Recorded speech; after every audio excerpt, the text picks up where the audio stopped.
é a casa aqui do...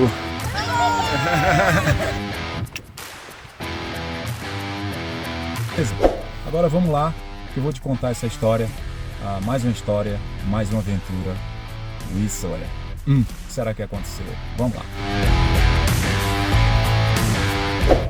Pois é, antes de mais nada, de continuar a dizer por que é que eu escolhi essa prova, eu queria explicar uma coisa para a galera que tem assistido meus vídeos ou que vai assistir ainda, né? E que não é desse mundo da corrida. Geralmente, quem corre, os atletas amadores ou profissionais, né, estabelecemos uma prova importante por ano para participar. Importante por quê? Importante para a pessoa, para o atleta, né? Não necessariamente porque é uma prova famosa, mas ela é importante para os objetivos do atleta, certo? Tem uma meta, então a gente estabelece um calendário de prova no ano. Então eu tenho uma meta neste ano que é conquistar a montanha tal, por exemplo, tá? Ou bater meu recorde pessoal, seja corrida de rua ou de montanha, enfim, me desafiar em uma nova distância, tá? Então há vários motivos, tranquilo? Mas além dessa prova importante, que a gente chama de prova-alvo, tem outras provas que a gente precisa fazer, que a gente chama de prova-treino. Como o nome já diz, é exatamente para isso. Eu vou usar essa prova anterior àquela prova-alvo, né? Ou essas provas anteriores, pode ser mais de uma, geralmente é mais de uma, para eu treinar aquilo que eu preciso fazer, executar na prova-alvo.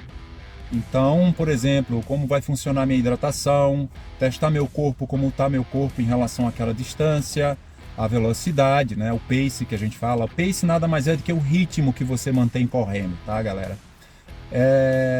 Então, ali a gente testa e avalia o que vai poder dar certo, que pode vir a dar certo ou não na prova-alvo. Beleza? Bom, explicado isso, por que é que eu finalmente escolhi a Whistler? Então, a Whistler foi minha prova-alvo desse ano, 2024. E por quê? Porque eu tenho como objetivo participar da maior prova de trail running do mundo, né? Como eu já falei em outros vídeos aqui para vocês, que é a UTMB, a Ultra Trail du Mont Blanc, que acontece na França, Chamonix, numa cidade chamada Chamonix. Tem um índice para eu conseguir participar dessa prova, tem um índice. E eu preciso participar de várias provas. Inclusive meu índice agora está 0, porque tem já algum tempo que eu não participo de provas. E essa prova, o Whistler, tinha esse objetivo, até porque além do índice, ela me daria 2 stones, né, 2 pedrinhas, que são na verdade a moeda de troca, digamos assim, para você conseguir chegar lá. Esses índices e essas moedas, elas te dão, ela dá para a organização da UTMB uma ideia de como você está preparado para enfrentar aquele desafio, né? Afinal de contas, eles não querem arriscar a reputação deles com atletas que não estão preparados e vão lá para se aventurar. Se você tiver alguma dúvida sobre isso, você pode comentar aqui embaixo ou me mandar um direct aí no Instagram que eu respondo para você. Se quiser saber mais sobre esse mundo, entender um pouco mais, ou simplesmente se você está gostando dessas explicações, de conhecer, comenta aqui, é bem legal que vocês possam comentar, beleza? Eu agradeço. E quem não é inscrito ainda no canal, por favor, se inscreva, é rápido, não custa nada, tá? E vai me ajudar bastante aqui no canal. O YouTube entende quando você comenta, quando você se inscreve, ele entende que é interessante e ele começa a distribuir para mais pessoas, tá? É assim que funciona. De antemão, obrigado e vamos seguir o vídeo. Mas um dos motivos que me apaixonei por esse esporte foi a possibilidade de conhecer lugares incríveis e estar onde somente quem participa de esportes semelhantes, como hiking, escaladas e outros, consegue chegar e ver o que só quem está lá consegue ver. Espetáculos e mais espetáculos da natureza. Bom, eu moro em London, na província de Ontário, que fica no centro-leste do Canadá, que por sua vez faz fronteira com os Estados Unidos.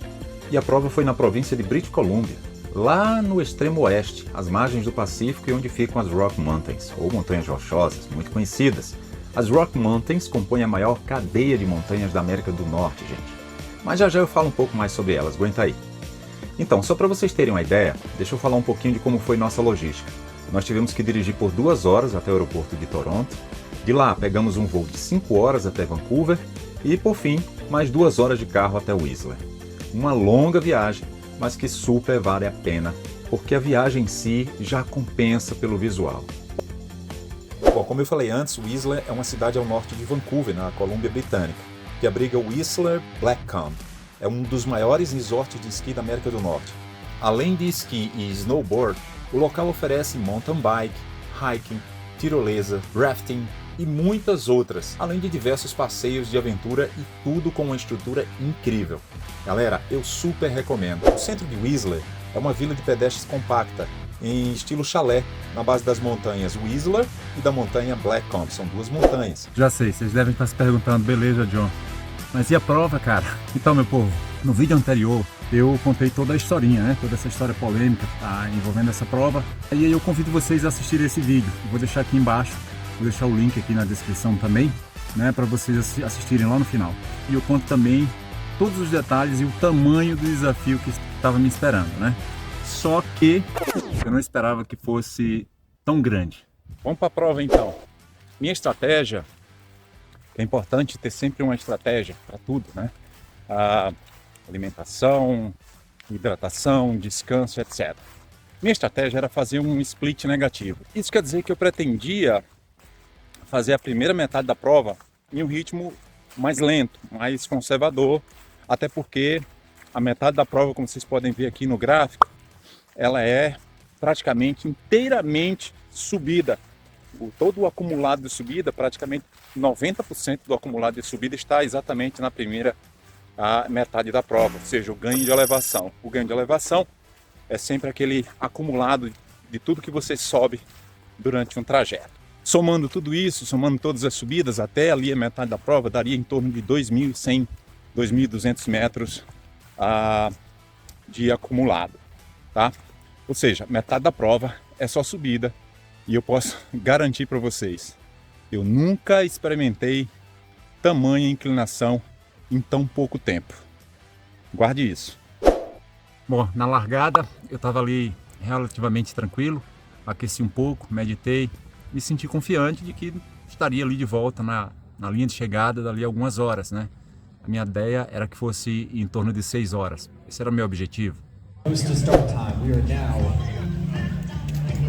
Less than 10 minutes until go time. So, if you have bags or things to drop off at the start line and you want to pick up at the finish line, make sure you take care of that now at the UTMB branded tent to the right of the start area as you look at the mountain. A few reminders for you. Make some noise for the runners. All right, runners, make some noise for the spectators. This is your final thank you. Na hora. Here we go, folks. Na hora, vambora. 2, 1, go!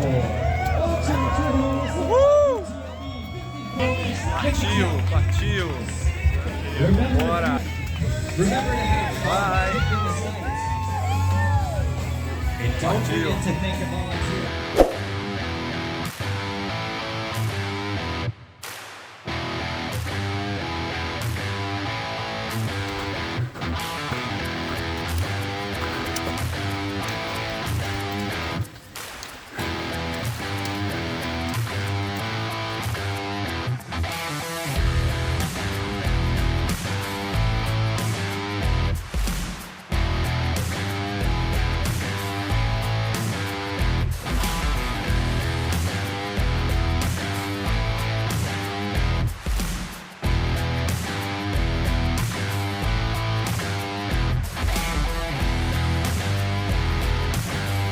Chegando aqui no primeiro head station, que é na Roundhouse One, que é a casa aqui das gôndolas, a primeira.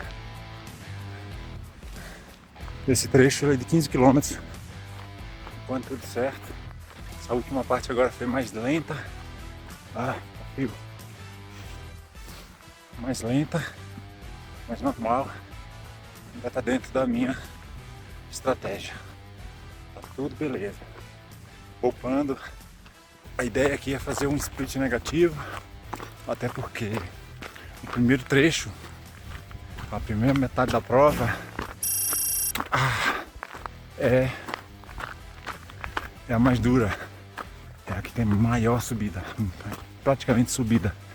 Os 25 praticamente estão subindo e os outros 25, 27, 28, alguma coisa assim é descendo. Claro, com algumas subidinhas. Mas aqui é predominantemente subindo e não é brincadeira. Vamos lá. Say hello to Brazil. Thank you so much. É isso aí. Tá tranquilo até agora, puxado, mas tá dando para levar conforme a estratégia, conforme eu havia pensado.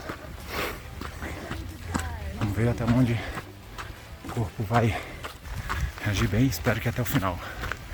Beleza? Vamos nessa. Tá só começando.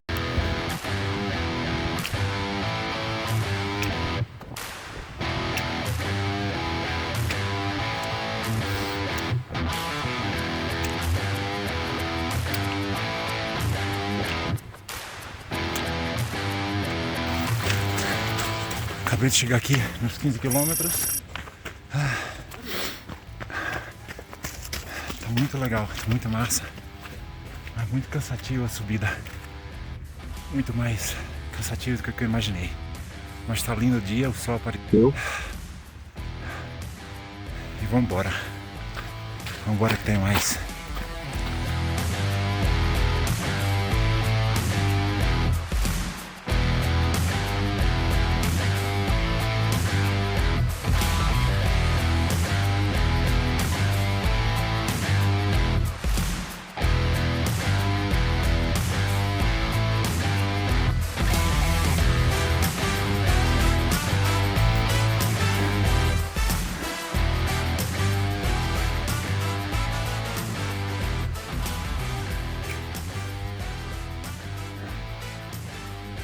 É por isso.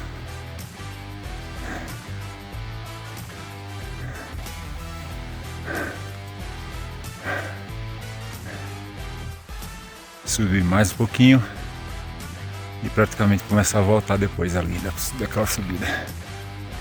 Vamos lá pra cima ainda, ó. Oh, Jesus.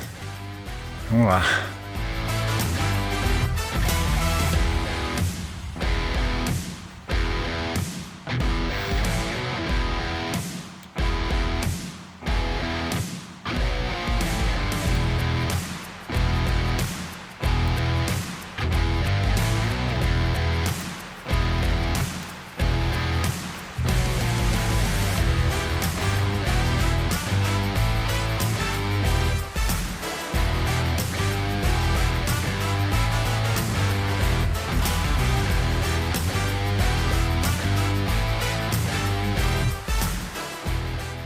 Tá tudo certo. Será que nesse ponto aqui tá bom? Bom, cara, nesse ponto, após uma descida muito forte, era um loop ali, eu senti câimbras, né? O que significou que algo não estava indo muito bem, porque não é comum eu ter câimbras. É muito difícil eu ter câimbras, eu não lembro a última vez. E aliás, antes disso eu havia sentido dor no pescoço, dor no ouvido também, outros sintomas nada comuns. A questão é que daqui para frente a prova ficou bem difícil, sabe? Mas eu segui naturalmente com um ritmo mais lento ainda, né? Num ritmo mais lento. Vocês podem ver nas imagens aí, belíssimas, cada vez ficando incrível, mais incrível. Mas eu tive que ir muito mais lento, né? Claro, a inclinação não permitia que ninguém corresse, mas eu vinha no ritmo igual ali com todo mundo e de repente eu comecei a ter que fazer mais pausas com mais frequências e mais demoradas também, até que eu vomitei, cara. Eu vomitei uma vez, foi pouco, mas eu percebi que ali realmente estava difícil. Então eu tentei segurar mais tempo, descansar mais tempo, mas não teve jeito. Eu vomitei uma segunda vez e na terceira vez foi terrível. Terrível, eu tive que deitar para descansar um pouco e aí eu comecei a tremer, né? Porque estava já começando a ficar mais frio, eu suado e sem produzir calor suficiente. E aí você percebe que a coisa realmente fica ruim, né? Eu tive que realmente pedir suporte médico, né? O que significou que automaticamente eu estaria fora da prova. Não foi fácil, foi uma carona que eu peguei ali com o suporte médico. Aliás, antes disso, é bom ressaltar, eu tive a ajuda de várias pessoas que estavam passando, foram super gentis comigo. E uma delas, inclusive, era enfermeira, me ajudou a me aquecer, usar o meu lençol térmico, né, meu cobertor térmico. É importante ressaltar aqui que as pessoas precisam entender o kit de primeiros socorros e todas as exigências da organização da prova são fundamentais. Por causa disso, você nunca sabe quando algo vai acontecer e você está ali em meio à natureza, você está ali em meio às intempéries do clima, né? Mas enfim, aí você já sabe, né? Não tem muito o que fazer. Eu peguei essa carona indesejada, como eu estava dizendo, indesejada por qualquer corredor, e confesso que ali, cara, foi um mix de emoções, né? Até reportei no grupo lá do WhatsApp com o meu treinador, com a família, com alguns amigos, que eu tava chorando mesmo, me senti uma criança. Você sabe que quem é corredor e já passou por isso sabe como as suas emoções afloram, né? Suas mais profundas emoções afloram, mas ali foi uma mistura de frustração, que eu acreditava que eu tinha feito tudo certo. Fisicamente eu estava me sentindo muito bem, as pernas estavam respondendo muito bem, meu cardiorrespiratório estava sensacional, minha preparação foi muito massa, apesar da questão da altimetria, que eu acho que esse foi o ponto, sabe? Antes que alguém diga aí, ó, faltou carboidrato, você não tomou carboidrato suficiente, deveria ter usado gel. Pode ser, sabe? Pode ter sido, não tem nenhum problema quanto a essa abordagem, mas deixa eu explicar uma coisa. Eu tenho estudado bastante sobre a nutrição, a minha nutrição, né, para minha aplicação, para minha necessidade. Desde 2019 eu comecei um processo aí de busca por isso, exatamente porque eu havia hit on the wall. Esse é o termo usado em inglês, né? Eu bati na parede, ou seja, eu quebrei, como a gente fala em português lá no Brasil. E eu descobri coisas interessantes que mudou minha mentalidade, mudou minha nutrição completamente, não apenas por causa do esporte, mas por causa da saúde em geral. Mas, enfim, o que é que aconteceu de fato? Enfim, essa não é a primeira vez que isso acontece comigo, e é muito comum acontecer, inclusive, mesmo entre atletas de elite, né? Na última UTMB, por exemplo, agora recentemente, em setembro, atletas de elite que eram favoritos, né? Quem acompanhou viu, quebraram. Isso é muito comum, né? O fato é que eu vim numa trajetória aí de retomada dos treinos, de retomada de provas, e isso faz parte do processo, né? Foi um fator? Não, eu acredito que foi multifatorial. Nós vamos começar, já começamos, na verdade, essa busca de encontrar definitivamente o que realmente está acontecendo e o que eu tenho que acertar. Mas pode ter sido a aclimatação, eu já li sobre, eu não sou especialista, mas eu já vi que é possível que possa ter sido o mal da montanha. Eu subi ali 2.000 metros em pouco mais de 3 horas, entre 2 horas e meia e 3 horas, foi muito rápido para essa altimetria. E o meu corpo pode ter sentido também, pode ter colaborado, né? Pode ter sido a questão do suporte nutricional, enfim, meu metabolismo, pode ser um monte de coisa, ou por que não tudo junto, né? O que eu preciso fazer é continuar minha jornada, né? Eu preciso descobrir exatamente isso e continuar treinando e continuar perseguindo o meu sonho. O fato é que esse desafio ele foi maior do que realmente eu estava preparado em algum ponto, em algum aspecto, não importa, emocionalmente, psicologicamente, fisicamente, meu corpo estava bem, eu estava muito bem. Vocês puderam ver aí, eu estava animado, eu estava, claro, ofegante, quem não fica, normal, não estou falando disso, mas eu estava feliz, eu estava fazendo tudo certo, eu estava seguindo uma estratégia. A estratégia pode ter sido o problema, né? Não estava adequada ao que realmente eu estava preparado. A aclimatação, que eu não fiz a aclimatação, não conhecia o percurso. Pode ser uma série de coisas, né? Eu já tinha falado isso aqui antes, em vídeos anteriores, né? Que o ganho da elevação sempre foi a minha preocupação, a minha e do meu treinador, né? E aqui eu treino num lugar muito flat, muito nivelado, né? Então eu não consigo treinar a altimetria que eu precisava para essa prova. Bom, minhas conclusões. A viagem foi espetacular, como vocês puderam ver aí, uma experiência para ficar para minha história. O Isla é um lugar incrível. Em relação à prova, eu não trouxe a medalha dessa vez, mas eu trouxe muito conhecimento na bagagem, principalmente sobre mim mesmo, sobre o meu corpo, sobre o que eu preciso melhorar, sobre o meu aprendizado, sobre a nutrição, ou seja, o que está funcionando, o que não está e por que não está. Enfim, com isso eu tenho um ano pela frente, agora menos, um pouco menos nesse momento que eu estou gravando para vocês, mas eu tenho aí praticamente um ano para tentar corrigir o que precisa. E eu vou corrigir. Mudanças e ajustes às vezes são necessários serem feitas, né? E quais serão? Quem me acompanha aqui no canal e lá no Instagram vai ficar sabendo de tudo. Isso mesmo, eu quero registrar essa saga ao longo do ano porque em setembro de 2025, se Deus me permitir, e Ele há de permitir, eu estarei em Whistler novamente. Mais velho, é verdade, mas mais forte e com mais garra do que nunca. Porque esse é o desafio, persistir e superar. E só há um meio de fazer isso, errando, corrigindo e repetindo.